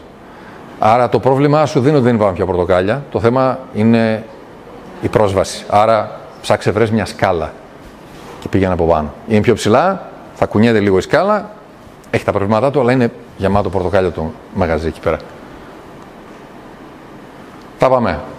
Χρόνος, χρήμα, γνώση και περιοριστικές πεποιθήσεις. Άρα το θέμα του χρόνου το είπαμε. Δώστε χρόνο. Όσο χρειάζεται. Λέμε για μία αιωνιότητα και μετά φτάνουμε σε άλλα προβλήματα. Χρήμα. Όχι άλματα, μαλακά. Μάθετε για το χρήμα. Μάθετε για το χρήμα. Πέρα από το τι χρειάζεται, τι μπάτζετ χρειάζεται να γίνει ή οποιαδήποτε αλλαγή, μάθετε για το χρήμα. Ένα πράγμα το οποίο χρειάζεται πάρα πολύ να εντρυφήσουμε στην Ελλάδα είναι η οικονομική παιδεία. Όχι αφηρημένες έννοιες. Οικονομική παιδεία. Πώς βγαίνει το χρήμα, πώς παράγεται, πώς αναπαράγεται, πώς επενδύεται στα δικά μας τα δεδομένα. Τα ανθρώπινα, τα καθημερινά του Δημήτρη και της Μαρίας, όχι σε επίπεδο επιχειρήσεων. Αυτοί που έχουν επιχειρήσει το ξέρουν ήδη, οι περισσότεροι. Σε οικογενειακό επίπεδο. Πώς βγαίνει, πώς παράγεται, πώς αναπαράγεται, πώς διασφαλίζεται, πώς να μην κάνεις σαχλαμάρες, πώς να επενδύεις, μικρότερα ποσά, μικρά ποσά, το ένα το άλλο, για να μαθαίνεις τους μηχανισμούς. Πώς αναπτύσσεται κανείς την ελεύθερη οικονομία, ξεκινώντας από τον ελεύθερο επαγγελματία, τον ιδιώτη. Πριν πάμε στις βιομηχανίες, αυτοί τα έχουν ήδη εφαρμόσει. Ο μέσος κόσμος χρειάζεται να τα μάθει αυτά. Η γνώση. Κάθε τι που έρχεται καινούριο, κάπου έχει μία αχίλλειο πτέρνα. Από 1 μέχρι 4. Αν αυτές 1 προς 1 αρχίσουμε και τις στρώνουμε, παίρνουμε την απόφαση πολύ πιο εύκολα. Βγαίνει από μόνη της. Απομονώνεις τις περιοριστικές πεποιθήσεις άλλων. Βάζεις το μυαλό σου να δουλέψει. Έχω τις απαραίτητες γνώσεις? Δεν τις έχω. Πώς μπορώ να τις αποκτήσω? Έχω το απαραίτητο χρήμα? Πώς μπορώ να το αποκτήσω? Μπορώ να δώσω αρκετό χρόνο? Δεν μείνει κάτι άλλο που να είναι πολύ σημαντικό ανάμεσα στο να πάρεις την απόφαση ή όχι. Αν τα λύσεις αυτά τα 4, σε όποιο βαθμό και να τα λύσεις, κάνεις πρόοδο. Ο Jim Rohn είναι ένας Αμερικανός γκουρού του marketing και των επιχειρήσεων. Λέει όλα αυτά. Λέει μην ψάχνετε λιγότερες προκλήσεις. Ανεβείτε εσείς σε επίπεδο. Μας πηγαίνει λίγο στα λόγια του Einstein. Και τέλος ο Naval Ravikant είναι ένας Αμερικανός που βρίσκεται στο Silicon Valley μέσα σε εταιρείες τεχνολογίας, επιχειρήσεις κτλ. Αυτός έχει Ινδική καταγωγή, πήγε πιτσιρικά στην Αμερική, πέρασε δύσκολα, αναπτύχθηκε τρελά, όπως υποδηλώνει το αμερικάνικο όνειρο, και τον έβλεπα το όνομά του επί χρόνια στο ίντερνετ. Πριν από κάνα εξάμηνο, ίσως 8μηνο, αποφάσισα να τον μελετήσω λίγο. Αν σας αρέσει να ψάχνετε πληροφορία, ψάξτε το όνομά του, διαβάστε, υπάρχει ένα βιβλιαράκι με τα αποφθέγματά του και τις γνώσεις του που κυκλοφορεί. Στο θέμα των αποφάσεων, ο Ναβάλ λέει αυτά τα τρία. Λέει, όταν αμφιβάλλετε για μια απόφαση, πολύ δηλαδή, εντάξει, η απάντηση είναι όχι. Άρα τι κάνουμε? Διασφαλίζουμε το χρόνο, δεν παίρνουμε βιαστική απόφαση. Βασικό. Το δεύτερο, ανάμεσα σε περίπου ισοδύναμες επιλογές, προτιμήστε αυτή που είναι βραχυπρόθεσμα η πιο δύσκολη. Γιατί με βάση την κλασική λογική της ζωής, αν βραχυπρόθεσμα περάσετε πιο δύσκολα, μακροπρόθεσμα θα περάσετε πιο εύκολα. Άρα προτιμήστε να φάτε την πίεση τώρα, για να μπορέσετε να απολαμβάνετε μετά. Χτίστε τώρα για να απολαμβάνετε μετά. Ό,τι και αν σημαίνει η λέξη χτίζω, με την ευρύτερη έννοια. Και τρίτον, κάτι το οποίο το ανακαλύπτω όλο και περισσότερο μεγαλώντας και σκέφτομαι να το τυπώσω σε μια πλάκα, το βάλω απέναντι το κρεβάτι μου. Γενικά μιλώντας, χαρίστε στον εαυτό σας γαλήνη. Πάρτε την απόφαση, σας δίνει μακροπρόθεσμα γαλήνη. Όσοι έχετε περάσει μερικές γρατζουνιές στη ζωή, ξέρετε ότι αυτό είναι αγαθό πέρα από κάθε περιγραφή, εκτίμηση και κοστολόγηση. Δηλαδή δεν παίζεται η γαλήνη. Αυτό δεν σημαίνει μην είναι φτωχός και γαλήνιος, έτσι, όταν το πάμε στα επαγγελματικά. Αλλά η γαλήνη είναι κάτι που, ξέρετε, τι να σας λέω τώρα. Τι άλλο? Τέλος.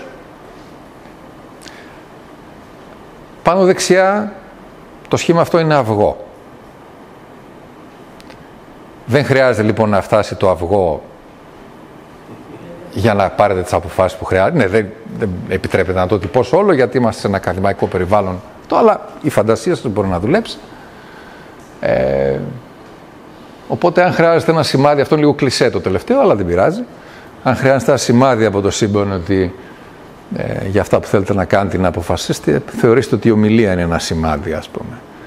Αυτά είναι σε γενικές γραμμές, αυτά που θέλω να σας πω. Κρατήστε το θέση ισχύως. Αν κρατήσετε 6 λέξεις, το θέση ισχύως και μετά το χρόνος, χρήμα, γνώση, περιοριστικές πεποιθήσεις, είναι 5 λέξεις, αλλά δεν πειράζει, τέλος πάντων. Έχετε ένα πλαίσιο για να δουλέψετε όταν θα πάτε σπίτι σας και από εδώ και πέρα για το πώς να τα προσεγγίσετε. Θέλουν όλα το χρόνο και την ωριμότητά τους. Για αυτά που είναι σημαντικά, για αυτά που είναι σημαντικά μιλάμε. Έτσι. Κάθε τι που θα κάνετε έχει μια σημαντικότητα. Τίποτα δεν είναι τελείως ασύνδετο από τα υπόλοιπα ζωή. Ακόμα και από το αν με το αν τρώτε το αριστερό χέρι με το δεξί, ας πούμε, μπορεί να εκκινήσει μια κουβέντα που να οδηγήσει σε μια γνωριμία που να οδηγήσει σε κάτι άλλο. Α, είσαι αριστερόχειρας. Έμαθα ότι η αριστερόχειρας είναι δημιουργική, ας πούμε. Πιο δημιουργική από τις δεξιόχειρες. Δεν ισχύει. Εγώ είμαι δεξιόχειρας. Θέλω να πω. Έτσι, αστείευομαι φυσικά. Λοιπόν, οτιδήποτε έχει σημασία. Αλλά μιλάμε για αυτά τα οποία έχουν σημασία που μας προβληματίζει. Πώς να το κάνω, και στριφογυρνάς λίγο το βράδυ και λες, κι αν πάρω λάθος απόφαση. Κανείς δεν μπορεί να εγγυηθεί σε κανέναν ποτέ και για κανένα λόγο ότι η απόφαση θα πάρει θα είναι η σωστή. Άλλωστε, όπως είδαμε, το θέμα του τι είναι σωστό έχει να κάνει με βάθος χρόνου. Έχει να κάνει με το βάθος χρόνου. Όταν παντρεύεστε στα 24, με τον άνθρωπο που αγαπάτε, εκείνη τη στιγμή θεωρείται η απόφαση είναι σωστή. Αν δεν βγει μετά από 20 χρόνια, δεν σημαίνει ότι κάνετε λάθος εκείνη τη στιγμή, σημαίνει ότι αλλάξαν οι συνθήκες. Το ίδιο έχει να κάνει με επαγγελματικά, το ίδιο έχει να κάνει με θέματα υγείας κτλ. Αλλά αυτό που χρειάζεται να κρατήσουμε στο νου όλοι είναι ότι η αλλαγή είναι στανταράκι.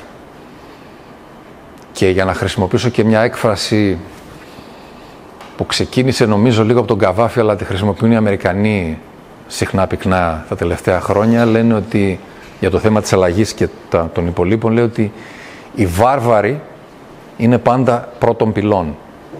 Είναι πάντα έξω από την πόλη, έξω από τα τείχη της πόλης. Όπως η ζούγκλα. Η ζούγκλα δεν νικέται ποτέ. το χωριό, η καλύβα, η σκηνή που θα στήσεις μέσα στη ζούγκλα δεν νικάει την ζούγκλα ποτέ. Η ζούγκλα περιμένει υπομονετικά, όπως η βάρβαρη έξω από την πύλη, να κάνει το λάθος. Να βγει ο σκοπός έξω από την πύλη και να κάνει τσιγάρο, ή να δει την κοπελιά του, να είναι αφηρημένος, να την ξεχάσει ξεκλείδωτη, να. Άρα μια διαρκής απόφαση που πρέπει να εφαρμόζουμε όλοι είναι να το θυμόμαστε αυτό. Η ζούγκλα ποτέ δεν κοιμάται, οι βάρβαροι ποτέ δεν βαριούνται. Και να ξέρουμε ότι κάθε απόφαση που παίρνουμε, όσο πιο συνειδητά μπορούμε, αλλά άνθαστος δεν είναι κανένας, είναι για να διατηρεί πρώτα απ' όλα την προσωπική γαλήνη, ευμάρεια και υγεία της ζωής μας. Και επειδή αυτό ξεκινάει από μας μέσα, πρέπει να είναι στο μυαλό του καθενός. Και όπως λένε και στα αεροπλάνα, όποιοι ταξιδεύετε με αεροπλάνο, ξέρετε τι λένε στις οδηγίες. Σε περίπτωση που θα η πίεση αυτό, πέσουν μάσκες οξυγόνου, βάλτε πρώτα τη δική σας τη μάσκα, αναπνεύστε και μετά μπορείτε να βοηθήσετε και να συνεισφέρετε τριγύρω. Άρα, αποφάσεις που παίρνετε εσείς, πρώτα πρέπει να βοηθάνε εσάς και εσείς από θέση ισχύως να μπορείτε να βοηθήσετε οποιονδήποτε άλλον όπου και όπου χρειαστεί. Πρώτα απ' όλα τον εαυτό σας, δεν είναι εγωιστικό, είναι αυτοσυντήρηση και αυτοσεβασμός και μετά όλα τα υπόλοιπα. Αυτά. Ευχαριστώ πάρα πολύ.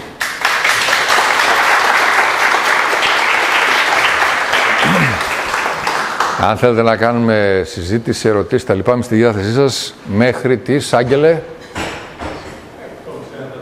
1 τεταρτάκι. Μετά ήθιστε με βάση το παρελθόν των ομιλιών αυτών. Πηγαίνουμε για κάνα καφέ, καμιά μπυρίτσα σε ένα διπλανό ή παραδιπλανό μέρος. Ναι, παρακαλώ. Ναι.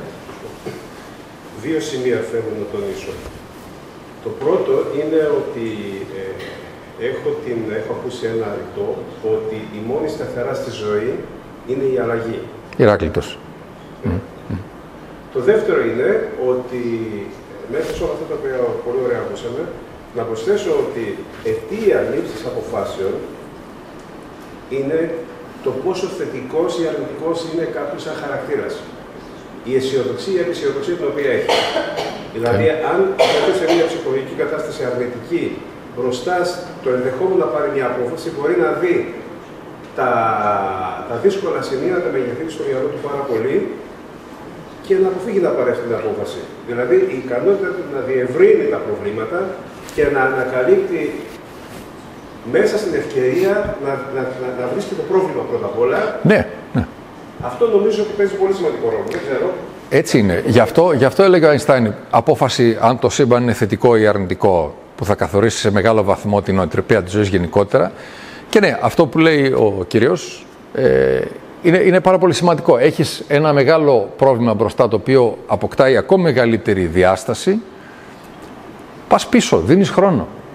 Δίνεις χρόνο για να εκτονωθεί αυτό το πράγμα σιγά σιγά. Φυσικά κάποια προβλήματα είναι λιγότερο ή περισσότερο ευκολεκτονώσιμα. Κάποια είναι πολύ μεγάλα, έτσι. Χρειάζονται πάντως μια συστηματική αντιμετώπιση. Ουσιαστικά αυτό λέμε. Όχι αποφάσεις στο φτερό. Πέρα από τις επιβιωτικές του τύπου γλιστράω και πέφτω και τα σχετικά, έτσι είπαμε, το πλέγμα χρόνου. Όπου υπάρχει χρόνος ή μπορεί να δημιουργηθεί χρόνος, να εκμευθεί χρόνος, δώσε χρόνο. Δίνει, προσγειώνει, βοηθάει στο να προσγειωθεί το πρόβλημα σε πιο πραγματική διάσταση. Σε πιο πραγματική, σε πιο ρεαλιστική διάσταση, πιο down to earth διάσταση.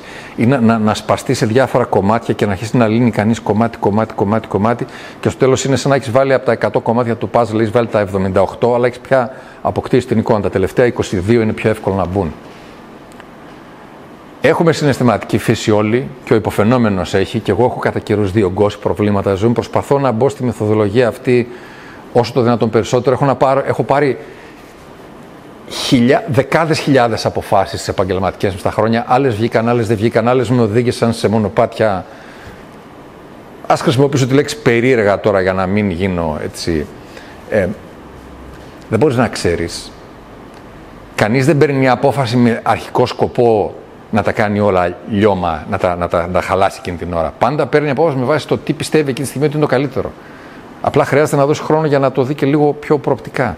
Έχω ένα βιντεάκι να σας δείξω, αν θέλετε να το δούμε μια στιγμή. Βασικά δύο έχω, αλλά είναι του 1 λεπτού το καθένα. Είναι στα αγγλικά, ναι. Θα σας δώσω λίγο το πλαίσιο αναφοράς για το πρώτο.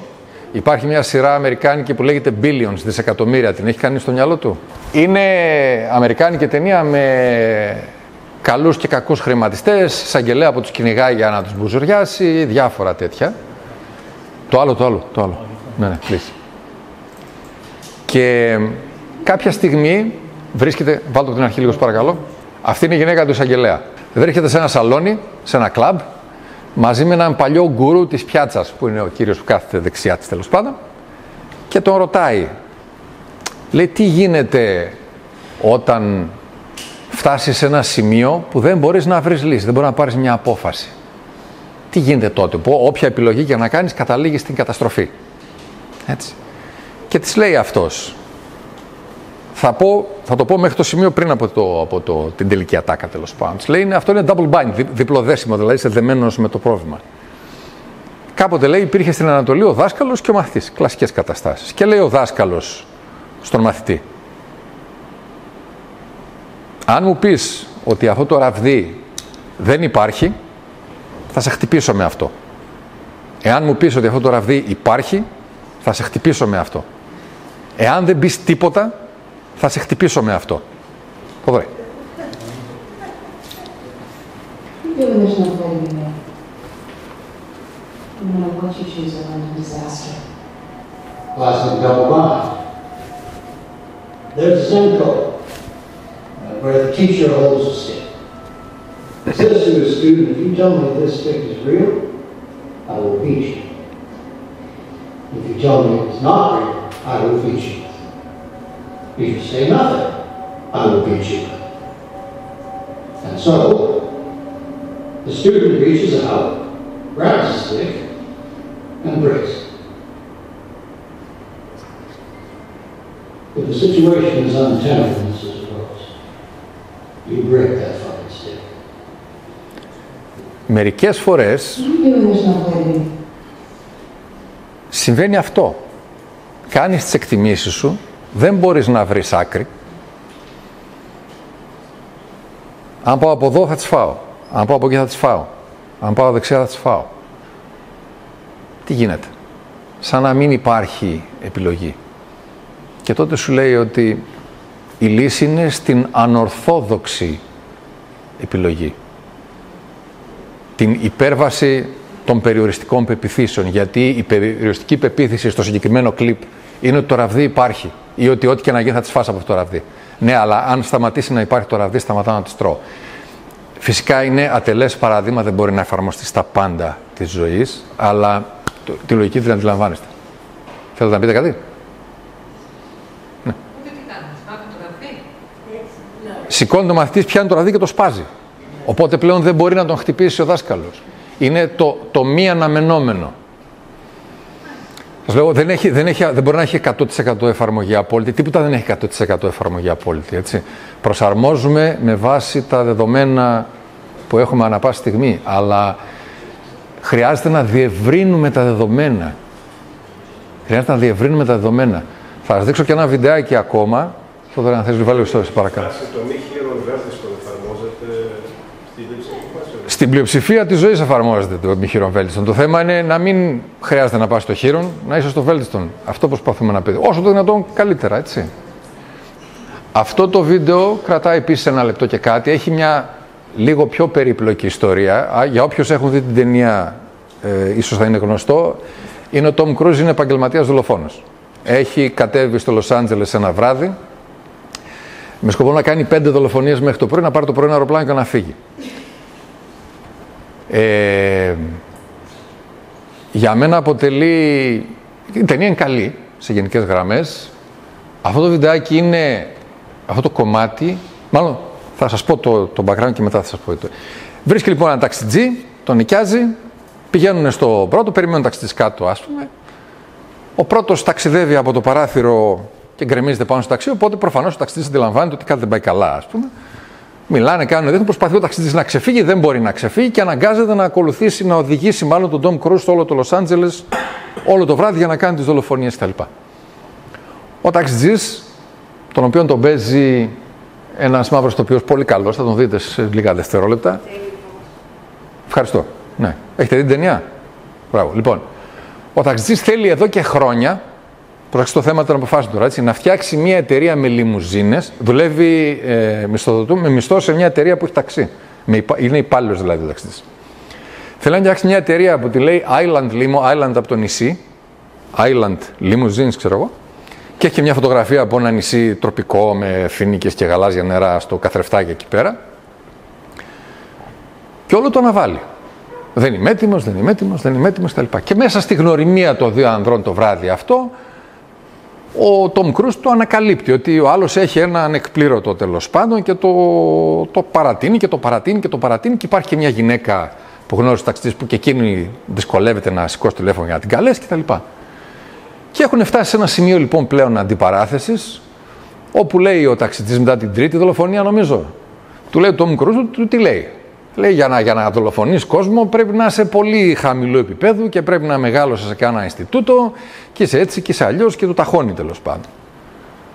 Και ο Τομ Κρούζ, ο οποίος είναι πολύ ψύχρεμος σε αυτήν την ταινία και παίζει το ρόλο του κακού που είναι ασυνήθιστο για τον Τομ Κρούζ, του λέει, από όλους τους ταξιτζίδες, λέει, στο Λος Άντζελες βρήκα τον Dr. Freud με την κυρία Ρόθ, να πούμε, στο πρόσωπο το δικό σου.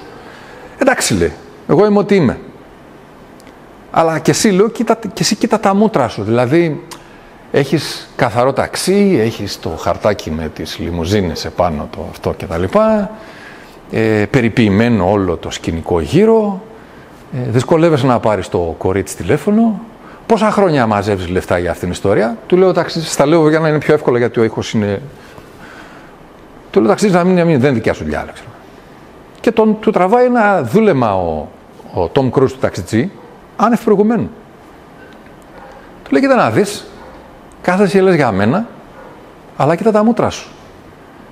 Δεν πρόκειται να το κάνεις αυτό το πράγμα, ποτέ δεν είναι πρόκειτο να το κάνεις. Θα μεγαλώσεις, θα φτάσεις σε μεγάλη ηλικία, θα ράξεις σε ένα barco lounger. Barco lounger είναι μια από αυτές τις πολυθρόνινες, τις πολύ ξαπλωτικές που έχουν μασάζ και γαργαλίστευτο και θέσεις για καφέ και δεν ξέρω εγώ τι.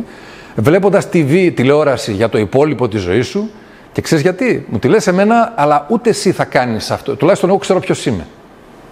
Δεν θα κάνεις αυτό που λες, που ισχυρίζεσαι ότι θέλεις, γιατί στην πραγματικότητα παίζεις, κοροϊδεύεις και δεν ξέρω εγώ τι. Κάπου εκεί πέρα προχωράει το κλιπάκι και τελειώνει με την ατάκα, σας τη λέω στα αγγλικά, Why the fuck are you still driving a cab? Γιατί γαμώτο ακόμα οδηγάς ταξί. Έχω δει χιλιάδες ταινίες μες στα χρόνια.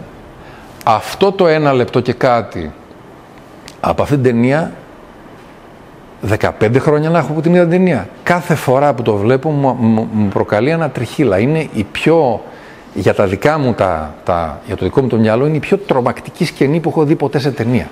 Τρομακτική με ταινία, όχι σε ταινία τρόμου, σε ταινία normal. Έτσι. Με τρομάζει περισσότερο από οτιδήποτε έχω δει σε όλο τον κινηματογράφο. Έχω δει χιλιάδες ταινίες. Κάθε φορά με βρίσκει στην ψυχολογική μου φτέρνα. Τι είναι αυτό που ενδεχόμενα κοροϊδεύεις τον εαυτό σου, που οδηγάς ακόμα ταξί? Γιατί δεν κάνεις αυτό που θέλεις κτλ. Και υπόψη είναι ότι είμαι στη φωτογραφία και στην κινηματογράφηση, είναι επάγγελμα το οποίο το λατρεύω, με έχει ταξιδέψει το μισό πλανήτη. Παρ' όλα αυτά έχω και εγώ τα αποθυμένα μου. Δεν είμαι, δηλαδή, δεν έχω κατακτήσει το όνειρο 100%. Έχω και εγώ τις κρυφές μου περιοχές, τα τυφλά σημεία της όλης ιστορίας. Και πρέπει και εγώ να πάρω αποφάσεις. Δηλαδή, σας λέω αυτά που διαβάσατε και είδατε στα slides, σας λέω αυτά που σας είπα προφορικά. Αυτή η ομιλία κάθε φορά την κάνω, ωφελεί και εμένα. Το δοχείο που μεταφέρει νερό δροσίζεται και αυτό. Και εγώ έχω πράγματα που πρέπει να αποφασίζω και μερικές φορές ακόμα τα ζορίζω μέσα μου. Πώς το χαρακτηρίζετε αυτό, κινησμό ή ρεαλισμό? Ας δούμε λίγο το κλιπάκι και θα απαντήσω την απάντησή σας. Πώς? Εσείς πώς το χαρακτηρίζετε? Κινησμό για τους ηθοποιούς ή για μένα? Αυτή που τώρα ήρθε, αυτή που μας περιγράψατε, τη σκηνή που μας περιγράψατε. Πώς το χαρακτηρίζετε εσείς? Και τα δύο θα έλεγα ότι είναι. Και τα δύο θα έλεγα ότι είναι. Ρίχτω. Ευχαριστώ. Να είστε καλά.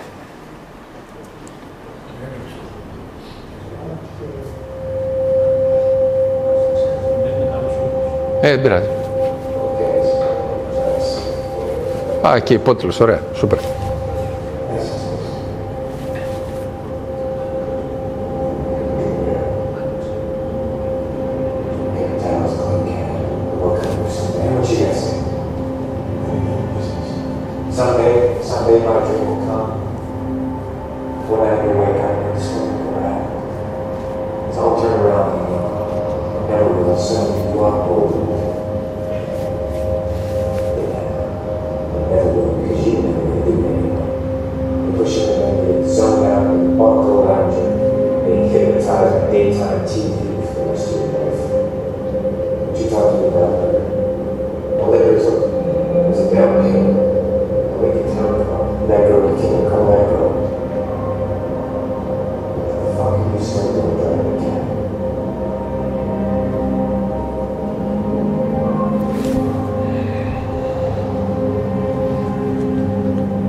Αυτό είναι. Αυτό είναι. Το έχω βάλει στον υπολογιστή, στην επιφάνεια εργασίας και τα δύο τα κλιπάκια υπάρχουν. Το ένα για να μου θυμίζει ευρηματικότητα στις λύσεις και το άλλο κυριολεκτικά για να με πονάω μερικές στιγμές που νομίζω ότι χαλαρώνω. Υπερβολικό. Όπως το κρίνετε. Άρα γιατί δεν παίρνουμε αποφάσεις? Φόβος. Πάντα είναι ο φόβος. Και... η ικανότητα λοιπόν κάποιου να αναλύει τους φόβους του και να λαμβάνεται την πραγματική του διάσταση θα τον βοηθούσε? Θα τον βοηθήσει, πιστεύω, αρκεί να μην το παρακάνει και γίνει αιώνιος μελετής των φόβων. Γιατί υπάρχει και αυτό, φτάνει σε δυνατότητα εθισμού αυτό το πράγμα. Μιλώντας για εθισμό, κάπου τις τελευταίες μέρες, τώρα τη μέρα που είναι σήμερα, Τετάρτη, όχι, Πέμπτη. Σίγουρα είναι από τη Δευτέρα και μετά. Σίγουρα, γιατί το διάβασα εδώ στη Θεσσαλονίκη. Δευτέρα είχα έρθει, ήμουν εκτός της Θεσσαλονίκης, είδα το βράδυ. Είδα ένα βιντεάκι στο YouTube, το οποίο τώρα μου διαφεύγει ποιος με ποιον μιλάει, αλλά υπήρχε η εξής παρατήρηση, δύο Αμερικανοί ήταν. Λέω, όταν βλέπεις κάπου πρόβλημα εθισμού, μην μελετάς τον εθισμό, μελέτα το πρόβλημα το οποίο καλύπτει ο εθισμός. Δηλαδή κάποιος εθίζεται στο ποτό, στο σεξ, στα ναρκωτικά, στο οτιδήποτε, στο κάπνισμα, γιατί έχει να συγκαλύψει κάποιο δικό του πρόβλημα προσωπικό. Άρα αν θες να απομακρύνεις τον εθισμό, μελέτα που είναι το πρόβλημα το οποίο συγκαλύπτεται με τον εθισμό. Γιατί κανονικά αλλιώς θα έπρεπε, όχι αλλιώς θα έπρεπε, ουσιαστικά θα έπρεπε να πει κανείς αύριο το πρωί στις 9. Τι θέλω να κάνω στη ζωή μου, αυτό. Κατευθείαν. Ούτε γκουκ, ούτε μουκ. Όχι με σκοπό να κάνει ζημιά τριγύρω. Εγώ είμαι κόντρα στον άνεμο τώρα και οι υπόλοιποι κόψουν το λαιμό σας, αλλά να πάρει τις αποφάσεις και να αρχίσει από 9 και 1 λεπτό να τις πράττει. Γιατί στην πραγματικότητα ξέρεις τι να κάνεις. Άλλο αν δεν έχεις ακόμα το λογικό, υποστηρικό, οικονομικό, επαγγελματικό πλαίσιο για να το κάνεις όπου χρειάζεται. Σε κάποια πράγματα. Αυτό είναι, με αυτό παλεύουμε, τον εαυτό μας παλεύουμε. Όλη η ψυχολογία αυτό θα σας πει. Όλα τα ρητά το ίδιο πράγμα λένε. Ποιος είναι ο μεγαλύτερος μου, δυσκολότερος μου εχθρός, αντίπαλος κτλ. Αυτός που βλέπω τον εαυτό μου το πρωί στο καθρέφτη. Αυτός που βλέπω τον εαυτό στο καθρέφτη το πρωί. Δηλαδή, αλλιώς ξέρει κανείς και να φάει καλύτερα, να γυμναστεί καλύτερα, να κινηθεί καλύτερα, να έχει καλύτερες σχέσεις, καλύτερα επαγγελματικά. Όλα, πάντα. Οι απαντήσεις είναι. Γι' αυτό σας είπα, απαντήσεις υπάρχουν άπειρες. Όλα είναι απαντημένα. Οι ερωτήσεις είναι το θέμα. Ναι. Ευχαριστούμε πάλι και την Κεντρική Βιβλιοθήκη για τη Φιλοξενία. Και τον Άγγελο.